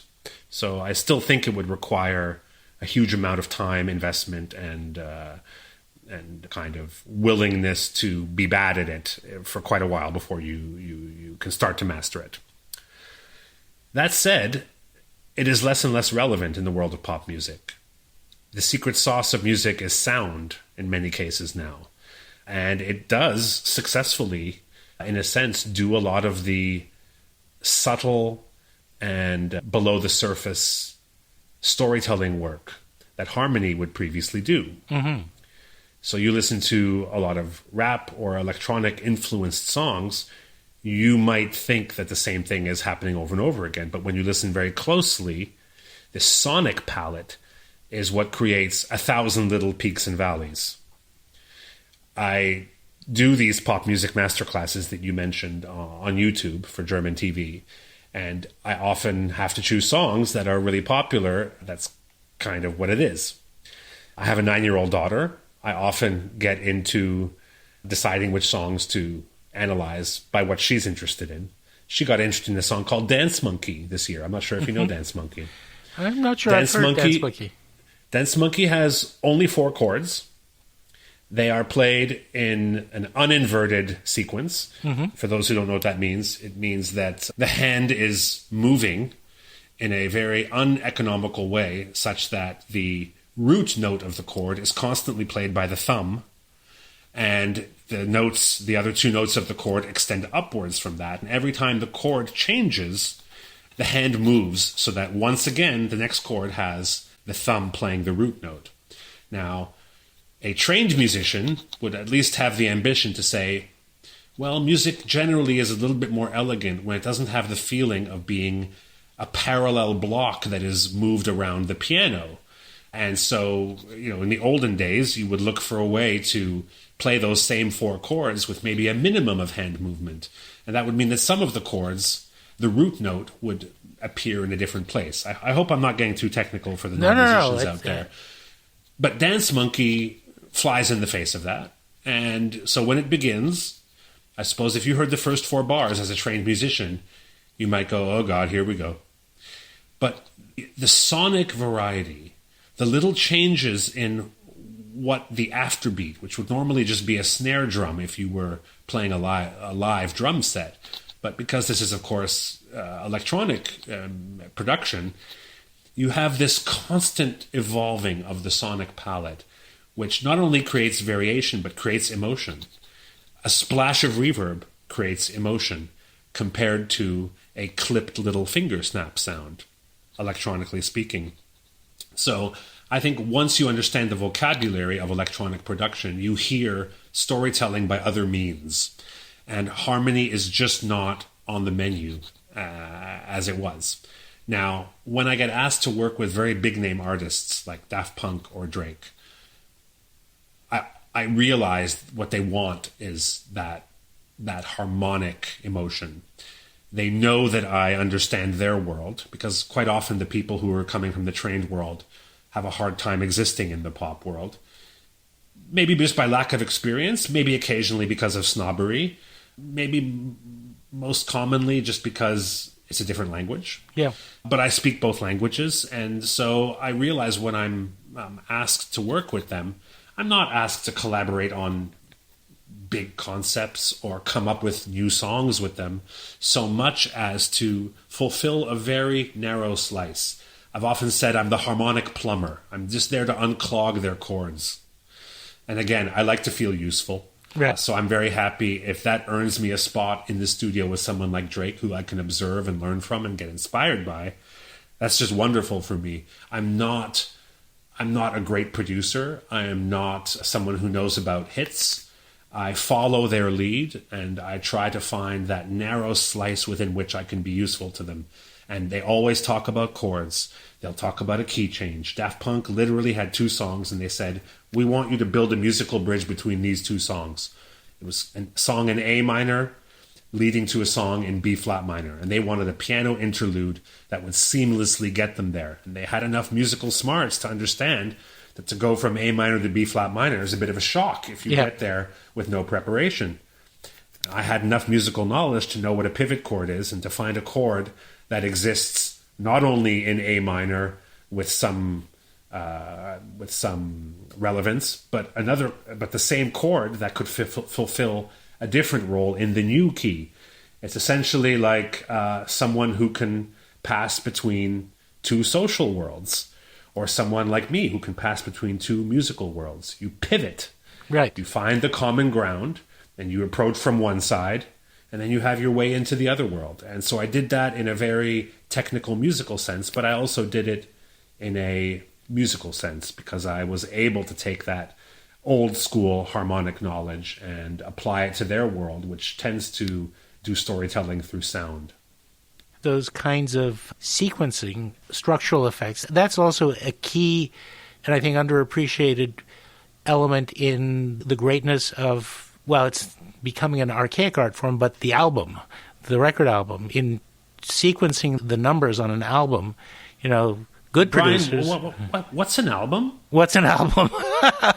No, I'll say this. The 80s music, the Pet Shop Boys, Meatloaf, you can say. There's a lot of great 80s music. And because those musicians had grown up without that technology, it was their first brush with it. And therefore, the songwriting didn't fundamentally change. Only the outer aesthetics of it did. They could have a drum machine instead of a guy playing or a girl playing the drum set. And that meant that the songwriting didn't fundamentally change. A couple of generations later, you have children and young musicians who grew up with that technology. It has fused with them. The singularity has happened. Yes. And that's when sound starts to replace harmony. You listen to a Pet Shop Boys song, there are some very musical flourishes in those songs. You don't realize them until you play them. There's extra bars of 2, proper cadences, really interesting inversions from one verse to the next. They're always trying to create that feeling of variation through some harmonic means. Right. Or, as my father would say, the Barry Manilow key change up a semitone that came at the end of every song. But someone who grows up with the great flattening of music that we get through technology just finds other ways to tell that story. And it's tempting, but a trap to fall into, to say that somehow the sophistication is gone. Do you ever feel a little bit like you're the magician who's giving away the tricks and somehow the magic will be lost if people know that real thinking went into making these things work? I actually have a rap lyric on my second album, The Entertainist, where I say, I'm the magician who reveals the trick. So, yes. I will say, goosebumps first, analysis second. Why would you analyze a song you don't like? Why would you take apart a toy you don't like to play with? Why would you bother getting into the psychosis of a person that you don't have a deep friendship or connection to? So, the good stuff has to come first. And then you can attempt to understand what's behind it. It doesn't mean that I'm explaining why that song is a hit. I mean, it would be a strong misnomer to say that just because Daft Punk Get Lucky uses parallel motion, in that the melody and the bass line are constantly an interval of 3 notes apart. And whenever the bass goes up somewhere, the voice follows it just 3 notes higher. Parallel motion, it's a wonderful thing. Yes. And that doesn't mean that if you write a song tomorrow with parallel motion that you're going to have the same success as Daft Punk. For sure. The tool is not the successful use of the tool. But once I love a song, I can't help but try to look for the tools anyhow. Right, exactly. You grew up in a world where electronic instruments were everywhere, everything, but you returned to the piano. The acoustical instrumental world clearly has some fascination for you. And I've actually seen you playing the pipe organ, which is really the pre-electronic synthesizer. Where did I play that? Where did you see me play that? I saw a video. There's a YouTube or two. Oh, it's a video. Okay. Yeah, not live. I'd like to. Also, they're the largest musical instruments in the world, so they sort of do the Guinness bit. But I've also seen you play a clavichord on one of your masterclass videos, which absolutely blew my mind. And although you did refer to it as a 400-year-old piece of shit, it's an acoustical instrument that you can, and a keyboard that you can actually play vibrato on. No, the piano especially, there's a reason it really has endured. And I think it's because it brings music to its atomic level. Now, we can't truly reduce music to what I've already referred to as the Platonic world of forms version of music. But the piano gets pretty close, and especially if you play it in an incredibly unpretentious way. So when I'm specifically trying to revisit, pop songs are they are a product of their sonic references. That includes not only the voice of the singer, which is probably the number one thing people react to in a song, but also the instrumentation. I happened to grow up in late 70s and 80s when synthesized music was beginning its inevitable long march to dominance. And we now hear those humble beginnings of electronic music as kitsch in many cases. There are certain specific reverb units that will almost make us laugh because they seem so, in a way, naive for the time. Mm-hmm. Or maybe that we remember how we were naive as children hearing those. I mean, I'm speaking specifically of my generation, pretty much. On my album, I do Last Christmas by Wham, a very kitschy song, very, very a real apex of that 80s chintzy production. George Michael is very earnestly singing about love. So it has all the hallmarks of what we would make fun of and call a guilty pleasure, and it's so bad it's good and all that stuff. But when I play it on the piano, I try to play it in a way that removes all of that from the equation. The piano can divorce a song from all of its references and get you something close to a pure X-ray. And you really can get a clear shot at hearing the musical material. Now, the piano is a codified sound in itself, which is why when I play songs like that, I tend to play with very little pedal. I try to play with very little tempo variation. I try to play with very little dynamic variation. I try not to add any appoggiaturas or unnecessary the presence of the pianist, because I'm trying to get it to its most atomic state. And the piano is maybe the only instrument that you can really do that on consistently. So whenever I do cover songs, whenever I do those pop music masterclasses, I don't prepare arrangements. I just think of the melody and the chords, and I just try to get that out in its most basic form. I try to respect the original tempo of the song. I don't editorialize. And the piano has that power, the power to reduce. And in that sense, it is very, very modern. Yeah. That this old 400-year-old piece of shit, because the piano itself is almost 400 years old now as well, actually. That's true. All those 400-year-old pieces of shit have something to say because they can bring the music back that otherwise would be so codified by personality and personal choices made by the people who made it. And to play it on an instrument such as the piano, and maybe to a lesser extent an organ or a clavichord, is to remove those personal choices and to get a clear, like I said, I keep on coming back to this this phrase, you get a clear shot at it. You get a clear shot at what it is musically. It's very Gouldian. I mean, he, like you, referred to himself as a musician who happens to play the piano, and he rejected luxuriating in, the beautiful sonority possibilities of a great instrument. He wanted it lean and stripped down to the essentials. But that actually leads me, because you play both, depending on the context, uprights versus grands. Well, upright for recording, grands live only because I'm playing in rooms that have more than 1,000 people in them. Right. If I were playing in rooms for a couple hundred people, I always ask for an upright. Up to a certain amount of people, the upright will always be preferable. It's more intimate. It telegraphs in style and concept as less pretentious, but in actual musical effect, it lends itself also to being less pretentious. It is less orchestral, it is less full, and it will inherently remind the listener of hearing people play in their homes. And I want to create a feeling of being at home with me. It's also why I wear slippers and a bathrobe on stage. Right. The message is clear. I'm turning this Philharmonie, I'm turning this Kerner Hall, wherever I am, Maison Symphonique, I'm turning it into my living room. And so the salon experience returns. Yes. Now, there is the reality that I couldn't accomplish what I need to with an upright in Maison Symphonique. So in that case, I will break my own conceptual rule, and I'll have a grand piano, and I'll just do my damnedest to play it in an unpretentious way.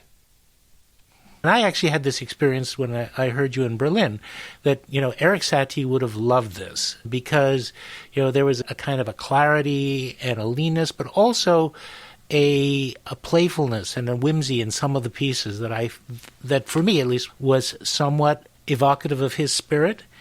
And in that context, Dolly Parton once said, "You have no idea how expensive it is to look this cheap."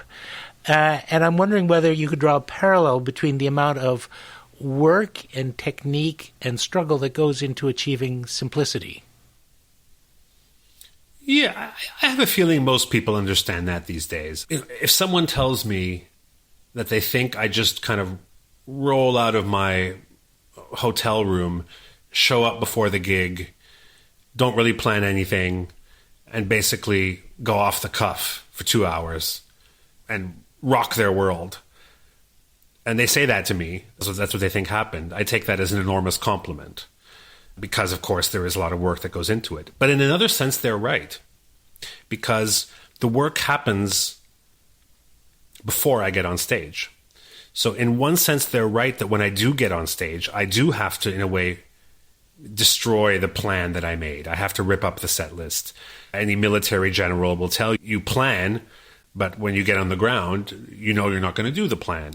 So I always thought you prepare in discipline, but you execute as an animal, essentially. And so that's, again, there is no false choice between being a well-prepared, studious musician who's respectful of the past and a out-of-control punk rocker who will create a feeling of unpredictability for 2 hours.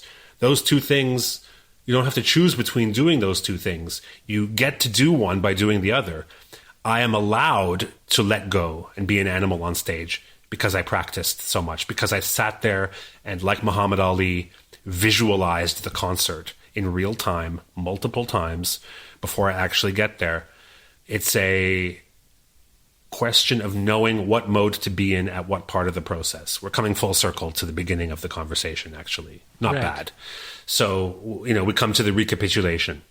When I'm preparing for a concert, I am a goody two-shoes. And when I get out on stage, that's when I become a bad boy. Right. And I can't be a bad boy all the time. And I can't be a goody two-shoes all the time. I need to figure out when to be a good boy in the streets and a bad boy in the sheets. Oh, I don't know. I just feel the tips of my ears blushing. Such a provocative guy. Do you imagine yourself in the future writing for symphony orchestra? Or if someone offered you a chance to score a major motion picture like your brother Chris does, or if Enya invited you to lay down a track with her, I mean, do any of those things sort of appear on your hope-for list? I like being in a band with my friends. I like watching bands where you can observe a limited amount of interaction, where you get to know the characters in the drama that's unfolding on the concert stage. The minute there's a symphony orchestra, there's a faceless element to that mass of people. I have done concerts with orchestras, a good dozen of them, and I never really found my way in. I kept on making the orchestra smaller and smaller as I was offered those gigs, thinking if I can just get it to that sweet spot. I think the last time was with Britten Symphonia, the Benjamin Britten Symphonia in London. I think I had 18 of them. And it was right on the edge. And I thought, okay, if I had a week to rehearse with them, make them my own, get to know these musicians and write to their strengths and all that kind of thing, great. I think the Duke Ellington model is probably about as big as I could handle. Should never be more than 12, 15 people if you want that feeling of a band. And that comes from the audience perspective as well as my perspective as knowing the musicians. So symphony orchestra is not so interesting to me. Very small chamber orchestra, maybe now you're talking. Right. And that includes composing as well as performing. That's correct, yeah. Yeah. That's correct. Interesting. Yeah. I want to hear people. And strangely, I don't generally hear people when I listen. I don't listen to a lot of symphonic music. Here and there, I have my favorites, but I much prefer chamber music. Give me an octet or a sextet or a quartet or a trio. Or the Kaiser Quartet. Or the Kaiser Quartet at the time. Now I'm performing with a cellist named Stella LePage, and I'm actually writing quite a bit of music for cello and clarinet, and piano, of course. So I'm exploring that kind of trio world. But the reason is I met a clarinet player. The Kaiser Quartet, I met them, and that inspired me to do an album of chamber music. It's about the people. Yeah. I think Duke Ellington had it right when he said, I don't write for instruments, I write for people. That's how I feel. And in a symphony orchestra, you can't know all the people, so how can you write for them? Right, exactly. Film scoring, not a good fit for my personality. Not only is it something my brother has done to a highly successful level, which of course means I don't want to do what he did. He's my older brother. I'm gonna, not only that, but I don't have the personality. I like to create moments in collaborations that are very spontaneous and very short. And that's the best use of my creativity, which is a very singular, individual kind of creativity. I'm not good at sitting for 3 weeks producing someone's album, even though I did do that for a while and tried it out. It's not fundamentally a skill set that I have. And when you do film scoring, in most cases, you're asked to revisit the music. And when I create something, I get very attached to it. And if I'm told that I have to redo it, it's very difficult for me. I'm very convinced that my idea is the correct one once I've come upon it. So I take a longer time to find that first demo, but then I have a hard time revisiting it. And to be a successful film composer, at least on a higher level, you need the opposite approach. You need to be able to come up with a lot of options in the beginning, all of which would be equally satisfactory to you. Then let that one be chosen and then use that as your starting point. So there's some exceptions. I have done here and there a film score here and there when I really felt they understood how I work, but I generally have a lot of meetings when I'm offered a film score, and I spend almost the whole meeting them telling them why they shouldn't hire me. And if they pass that test, then Right. I let them hire me. Never say never, because, Bernard Herrmann went and wrote an absolutely drop-dead gorgeous clarinet quintet. I don't know whether you've ever heard it. But Imagine if Bernard Herrmann had the internet. Yes. I'm not sure he would have needed to score films at all. Probably because not. he would have maybe found a way to find an audience for his own music. And he was just adapting and working within the best structure he had. So when musicians I know in my world occasionally say, it was better before, or Gonzo, wouldn't you have loved to have been alive in 1850s Paris or something? I say, no. I owe my entire career to the internet. I would have been struggling. I mean, come on. I own 2 flats in 2 cities, and I fly business class everywhere. That's because of the internet, baby. Truly a musical genius. All right, just to finish up, Glenn Gould, as you know, conducted a nocturnal existence, and he was noted for calling his friends, allegedly his friends, at 3 or 4 in the morning and having in-depth conversations. If you had been on the receiving end of one of those calls, what would you have liked to have chatted with Glenn about? At 3 in the morning, nothing. I would unplug the phone and make sure that he couldn't get through. Oh, dear. I'm not that kind of person. I like maintaining a distance from my heroes. I've been disappointed here and there when I got to know people whose music I love the mystery. I love knowing them through their fantasies about themselves. I'm not sure. I'd rather not even speculate as to what it might be like to. I'd love to hear him play on his cottage piano that he recorded the Brahms Intermezzi album on, my favorite Gould album. There's a lot I'd love to observe him in the studio. There are wonderful pieces of film of him in the studio, and I love them. I love observing him. I love the projection. It's a little bit like what I talk about in the Enya book of why I wouldn't want to interview her or necessarily work with her. Lana Del Rey did approach me, or at least her team did. I'm not sure if it was her, but I was approached to potentially work with her. I said no, because the thought of not being able to bring what was expected of me to her musical world would have crushed me, because I admire it so much and it's brought me so much. Never the twain shall meet. I can't project onto the idea of having a personal conversation with someone like Glenn Gould after having fixated on him as this North Star in so many ways. I just don't want to meet my heroes, and I don't want to tarnish what I might fantasize about them by even working with them. Right. Now, if Lana Del Rey had asked me to play piano on a song, a pre-existing song, I would do it in a heartbeat. Right. But what she had asked me, or what her team had asked me, was to co-write with her. So there's a difference. Yeah. So when you say lay down a track with Enya, if the track exists and I'm there to just do my job as a pianist and be useful, great. But to merge my creativity with theirs, I can't do it. I totally get it, because what we have added to, let's say, the objective artifact that they've given us, well, we've added here and here. You don't want to mess with that. And sometimes... Because it's beautiful. The projection is beautiful. And the thing is, what artists put out is in itself a fantasy. Artists act in that public sphere in a way that how they wish they could act in polite society, but they're forbidden to. So why tarnish the fantasy that they're giving you with reality? Better that I also project a fantasy onto them. Fantasy should beget fantasy. That's how I see it. And that's still very intimate, is what I want to say. People sometimes say that you're playing a character on stage. Who's the real Gon? I say, well, I'm not playing a character. I'm showing you my fantasies. I want to be an arrogant musical genius who can move through the world with impunity.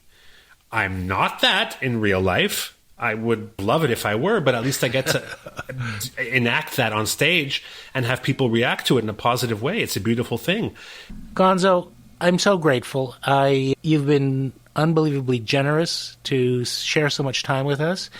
Believe me, I could have asked you about your collaborations and many, many other things. I can just save you all those questions, all that breath, and tell you Daft Punk without their robot masks are extremely ugly people. Thank you so much. And everyone, get the book, get the Christmas album. It should be under the person you love's tree come Christmas morning. Take care. Thank you so much, Brian. Thanks for having me. My pleasure, really. All right. Bye-bye. How could I ever stop? My position is missionary. I finish on top, and while you're relaxing, I take action. Guinness World Record, I beat it. Michael Jackson, never stop. Yeah, workaholic, like I spit, sweat, and splatter. Jackson Pollock, but I'm not an artist. I just work the hardest. I beat it to a pulp, just ask Jarvis. Studio to studio, I drink juice, produce tons of new shit like a booty hole. Show to show, full throttle, no bottle, no bathroom. Backstage, I piss in a bottle. And after the show, a lot of autographs. Yeah, music is a joke, I try not to laugh. I just try to enjoy the grind. My position is doggy. I come from behind. Underground, underdog, underrated, under stress, and underappreciated. Man, this is war where careers get killed, and it's not a metaphor. Like, my mindset is military, like my attitude is Hitchcock. Very scary.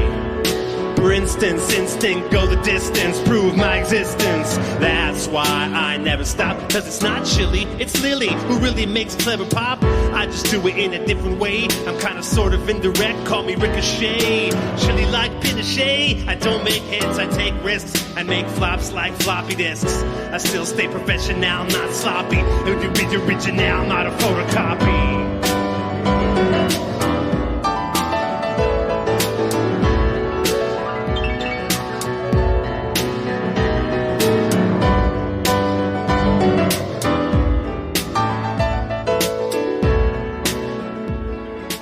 Hi, Olivia.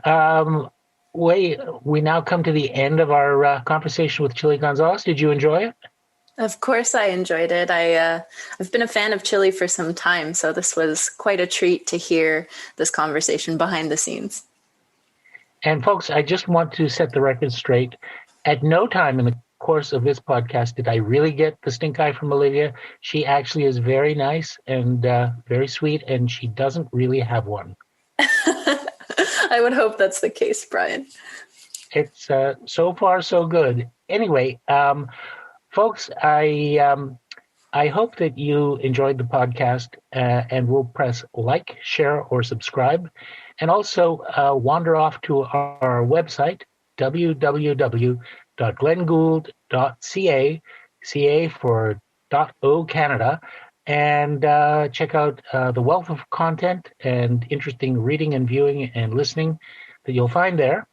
And if you're feeling so inclined, make a generous gift to the Glenn Gould Foundation. We're a Canadian charity, and we rely upon your support. And now I'm feeling that need for a little traveling music again. Take it away, Mr. Edison.